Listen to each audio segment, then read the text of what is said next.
என்னோட பேரு ரேவதி. நான் காலேஜ் படிப்பை முடிச்சுட்டு வேலைக்கு சேரலான்னு இருந்தேன். கல்யாணம் பண்ணி மும்பையில் செட்டில் ஆன என்னோட அக்கா கிட்ட இருந்து எனக்கு ஃபோன் கால் வந்துச்சு. என்னோட அக்கா என்னை அங்கே இருக்கக்கூடிய ஒரு ஆஃபீஸில் வேலைக்கு சேர்ந்துக்கோன்னு சொல்லி சொன்னான். இந்த விஷயத்த நான் என்னோட வீட்டில் இருக்க எல்லார்கிட்டையுமே சொன்னேன். என்னோட அம்மாவுக்கு இது சுத்தமாக பிடிக்கல. அப்பா கொஞ்சம் கராராக பேசினாரு. வேணாங்க, பெரியவ இப்போ மாசமாக இருக்கா, அதனால அவளோட புருஷன் தனியாக தான் தூங்குறாரு. இந்த நேரத்தில் நம்ம சின்ன பொண்ணை அங்கே அனுப்புறது எனக்கு சரியாகவே படலை.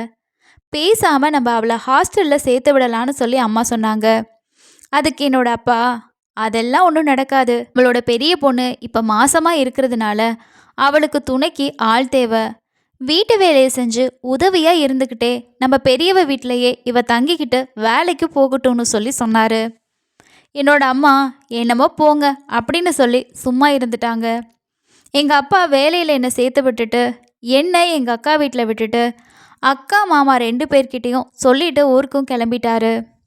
அதுக்கு அடுத்த நாள்லேருந்து நான் வேலைக்கு போயிட்டு வந்ததுக்கப்புறமா அக்காவோட வீட்டில் துணி துவைக்கிறது சமைக்கிறதுன்னு எல்லா வேலையுமே இழுத்து போட்டு செய்ய ஆரம்பித்தேன். எங்கள் அக்காவும் நல்லா ரெஸ்ட் எடுத்தா. லீவு நாளில் சினிமா பீச்சுன்னு சொல்லி என்னோட மாமாவோட காரில் ஊர் சுற்றினேன். அன்னைக்கு நைட்டு தூக்கம் வராமல் இருக்கவும் நான் சோஃபாவில் படுத்திருந்தேன்.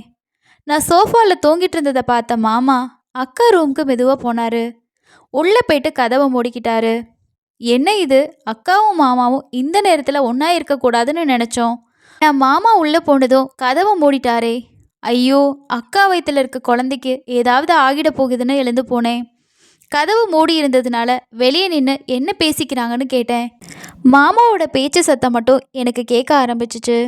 என்னோட மாமா சொல்லிக்கிட்டு இருந்தாரு, அப்படிதான், இன்னும் நல்லா பண்ண, நீ செய்கிறது ரொம்பவே நல்லா இருக்கு, இன்னும் நல்லா பண்ணுன்னு சொல்லி என்னோட மாமா சொல்லிட்டு இருந்த சத்தம் மட்டுமே கேட்டுச்சு. எனக்கு ஒரே யோசனை, என்ன சொல்கிறாரு மாமா, இவங்க 2 பேரும் ஒன்றா இருந்தா அக்கா தானே சத்தம் போடணும், இது என்னடா புதுசாக இருக்குன்னு சொல்லி இதை கேட்ட எனக்கு ஆர்வம் இன்னுமுமே அதிகமாச்சு. கதவோட பக்கவாட்டில் இருக்க ஜன்னலோட கொக்கி சரியில்லைன்னு எனக்கு அப்போ தான் ஞாபகம் வந்துச்சு. அதனால அதை மெல்ல திறந்து உள்ளே என்ன நடக்குதுன்னு சொல்லி எட்டி பார்த்தேன். உள்ளே பார்க்குறப்ப தான் என்னோட மாமாவும் அக்காவும் பெட்டில் உட்காந்து பேசிகிட்டு இருந்தாங்க. பேசிக்கிட்டு இருக்கும்போது எதுக்கு மாமா இந்த மாதிரி சொல்கிறாருன்னு எனக்கு ரொம்பவே குழப்பமாக இருந்துச்சு. அதுக்கப்புறமா என்னோட மாமா சொன்னார், எப்போ தான் குழந்த பிறக்கும், எவ்வளோ நாள் தான் நான் இப்படி வெயிட் பண்ணிக்கிட்டே இருக்கிறது அப்படின்னு சொல்லி அவர் சொன்னார். அதுக்கு என்னோட அக்கா, நீங்கள் இங்கே வந்து என்கிட்ட இப்படி பண்ணிகிட்ருக்கிறதுக்கு நீங்களே இந்த விஷயத்த பண்ணிக்கலாமேன்னு சொல்லி கேட்டார். அதுக்கு என்னதான் இருந்தாலும் உன்னோட பக்கத்துல இருந்து உன்னை நினச்சிக்கிட்டு அந்த மாதிரி பண்ணுற மாதிரி வருமானு சொல்லி என்னோட மாமா பேசிக்கிட்டு இருந்தாரு. இவங்க 2 பேரும் பேசுகிறதும் சரி, இவங்க 2 பேரும் பண்ணுறதும் சரி, எனக்கு சுத்தமாக புரியவே இல்லை. அதுக்கப்புறமா என்னோட அக்கா சொன்னா, குழந்த பிறந்தாலும் 3 மாதம் வரைக்கும் நீங்கள் வெயிட் பண்ணி தான் ஆகணும், அது வரைக்கும் நீங்கள் பொறுமையாக தான் இருக்கணும்னு சொல்லி சொன்னாங்க. இதை கேட்டு என்னோட மாமா, பொறுமையாக இருக்கணுமா, என்னது இப்போவே 10 மாதம் இருக்குது, அது வரைக்கும் எப்படி பொறுமையாக இருக்கிறது அப்படின்னு சொல்லி சொன்னார். இதை கேட்ட அக்கா கோபமா, ஏன் பொங்குறீங்க, கத்தாமல் இருங்க, வேணும்னா 10 மாதம் என் தங்கச்சியை வச்சுக்கோங்கன்னு சொல்லி சொன்னாங்க. ஊரில் நடக்காததா, இப்படி அக்கா மாசமாக இருக்கப்போ அந்த கேப்பில் தங்கச்சியை வச்சுக்கிறது நிறைய இடத்துல நடக்குது தானே, அதனால தான் சொன்னேன். என் தங்கச்சி நான் சொன்ன கேப்பா, அதுவும் இல்லாமல் உங்களுக்கு அவளுக்கு தான் ரொம்ப பிடிக்குமே, பொண்ணு பார்க்க வந்தப்போ அவ தானே உங்களை பிடிச்சிருக்குன்னு சொன்னான், எனக்கு உங்களை கொஞ்சமாக தான் பிடிச்சிது, மாமா நல்லா இருக்காரடி, இவரை மிஸ் பண்ணிடாத, நீ வேண்டான்னு சொன்னேன். அப்புறம் நான் ஓகே பண்ணி அவரே கல்யாணம் பண்ணிக்குவேன்னு சொல்லி உங்களை ஓகே பண்ணதே அவதானே, கண்டிப்பாக அவளுக்கு பிடிக்கும், நீங்கள் அவகிட்ட ட்ரை பண்ணி பாருங்க அப்படின்னு சொல்லி அக்கா சொன்னான். இவங்க பேசினதை கேட்டதுமே எனக்கு தூக்கி வாரி போட்டுருச்சு. என்னடா அக்கா நம்மளை கோத்து விட்டுட்டா, கடைசியில் அம்மா பயந்த மாதிரி நடந்துருமோ அப்படின்னு எனக்கு படபடக்க ஆரம்பிச்சிச்சு. இதுக்கப்புறமா மாமா என்ன சொல்கிறாருன்னு சொல்லி பார்ப்போன்னு நானும் கவனிக்க ஆரம்பித்தேன். என்னோட மாமா, அதெல்லாம் தப்புடி, நம்மளை நம்பி இங்கே அனுப்பியிருக்காங்க, அதுவும் இல்லாமல் அவளும் சின்ன பொண்ணு, அவளுக்கு என்ன தெரியும், பாவண்டி அவன்னு சொல்லி சொன்னார். அவளை சின்ன பொண்ணு, நீங்கள் ட்ரை பண்ணி பாருங்க, அப்புறம் தெரியும், அவள் பிஞ்சிலேயே பழுத்தவ, அவளுக்கு எல்லா விஷயமும் தெரியும், சும்மா சும்மா வந்து என்னை தொல்லை பண்ணாதீங்க, இன்னைக்கு தான் கடைசி, நாளையிலேருந்து நீங்கள் அவ கூட தான் இருக்கணும்னு சொல்லி சொன்னான். நீ வேண்டான்னு சொன்னா சொல்லு, நான் இனி உன்னோட ரூம்க்கே வரமாட்டேன். எனக்கு என்ன தேவையோ அதை நானே என்னோட ரூம்லேயே பார்த்துக்கிறேன்னு சொல்லிட்டு அவர் ரூம்குள்ளேருந்து வெளியே வந்தார். இனிமே நான் உன்னை தொந்தரவே பண்ண மாட்டேன்னு சொன்னார். நானும் எதுவுமே தெரியாத மாதிரி திரும்பவும் சோஃபாவில் வந்து படுத்துக்கிட்டேன். மாமாவும் அவர் ரூமுக்கு போயிட்டு தூங்கிட்டாரு. அடுத்த நாள் காலையில் ஒன்றும் தெரியாதவர் மாதிரி வேலைக்கு கிளம்பி போயிட்டாரு. அன்னைக்கு நைட்டு எல்லாரும் ஒன்றா உட்காந்து டிஃபன் சாப்பிட்டு தூங்க போனோம். வழக்கம் போல் மாமாவும் ரூமுக்கு போனார். அக்கா அவளோட ரூமுக்கு போனா. நான் குழப்பத்திலேயே சோஃபாவில் உட்காந்துருந்தேன். என்னடா இது, மாமாவும் போயிட்டாரு, அக்காவும் போயிட்டா, நேற்று அக்கா சொன்ன மாதிரி நடக்கலையே அப்படின்னு எனக்குள்ள ஆவல் அதிகமாச்சு. என்னதான் நடக்குதுன்னு பார்ப்போன்னு மாமாவோட ரூமுக்கு போனேன். அவர் சோகமாக அவரோட பெட்டில் உட்காந்துருந்தாரு. என்ன மாமா சோகமாக உட்காந்துருக்கீங்க, ஏதாவது பிரச்சனையான்னு சொல்லி எதுவுமே தெரியாத மாதிரி கேட்டேன். அதெல்லாம் உனக்கு புரியாதுமா, நீ போயிட்டு படுன்னு சொல்லி சொன்னார்.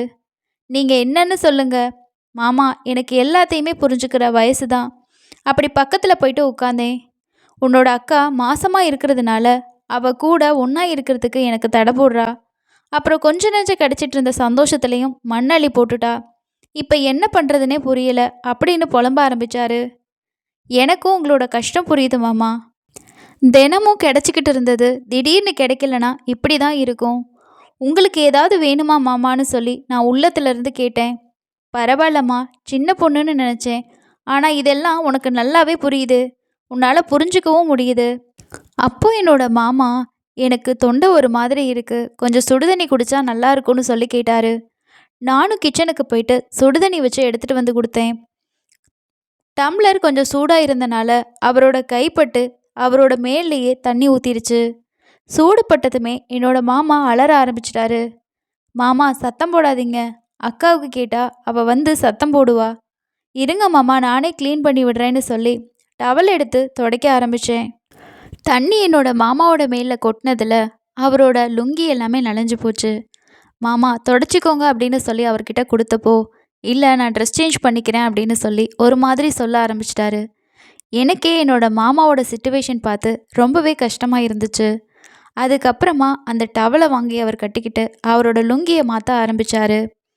அந்த நேரத்தில் என்னோட மாமா என்கிட்ட என்ன எதிர்பார்த்தாருன்னு சொல்லி எனக்கும் புரிய ஆரம்பிச்சிச்சு. கீழே கொட்டியிருக்க தண்ணியை நான் தொடச்சிட்டு இருக்கும்போது என்னோட மாமா என்னையே பார்த்துட்டு இருந்தாரு. அப்போ எனக்கு தோணுச்சு, அக்கா சொன்ன விஷயம் என்னோட மாமாவோட மண்டைக்குள்ளே ஓடிட்டுருக்கு போல அப்படின்னு சொல்லி. எனக்கும் இது சரின்னு தோணலை.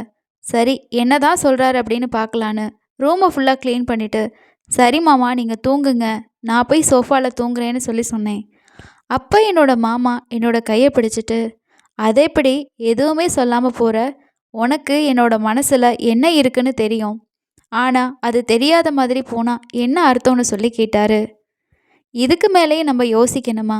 சரி அக்காவே சரின்னு தானே சொன்னா, நம்மளும் முயற்சி பண்ணி பார்க்கலான்னு சொல்லிட்டு உடனே அந்த ரூமில் இருந்து என்னோட அக்காவோட ரூமுக்கு போயிட்டு வெளிப்பக்கமாக அவளோட ரூம் கதவை தாளிட்டுட்டு என்னோட மாமாவோட ரூமுக்கு வந்து அவரோட பக்கத்தில் படுத்து தூங்க ஆரம்பிச்சிட்டேன். அப்போ என் மாமா கிட்ட கேட்டேன், மாமா இனிமே நான் உங்களுக்கு தான், 10 மாதம் கழித்து என்னை விட்டுட்டு திரும்பவும் அக்கா கூட போயிடாதீங்க, எனக்கு ஆயுசு முழுக்க நீங்கள் வேணும்னு சொல்லி அவரோட பக்கத்துலேயே படுத்து தூங்க ஆரம்பிச்சிட்டோம்.